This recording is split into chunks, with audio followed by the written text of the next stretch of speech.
كل واحد من عندنا يكون يحسمها لصالح الحق، لصالح القرآن، لصالح أهل البيت، لصالح الله، لصالح سيد الشهداء صلوات الله وسلامه عليه. كل واحد من عندنا يكون يحسم هاي المعركة لصالح الخير، حتى وإن تعرض إلى ما تعرض له. هاي دعوة شبابنا، أقول هذا الكلام حتى يفتحون عيونهم أمام الواقع الصعب اللي هم به. هم الآن في معركة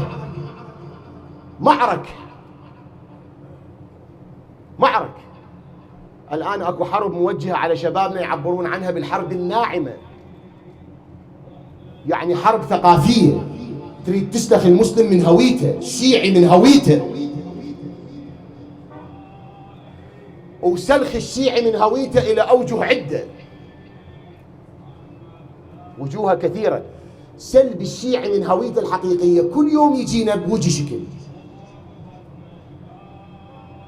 يوم يجي بوجه ترك التشيع، يوم يجي بوجه لا، مو مسألة ترك التشيع، وإنما خلينا نتنازل عن بعض الثوابت حتى نرضي هذا وذاك. يوم يجي إلى آخره، كل يوم يجينا بطريقة، كل يوم يجينا بشكل. الشيعي يكون يصير واعي وما يتنازل عن أمر حتى بعدين يتنازل عن شنو؟ عن آخر.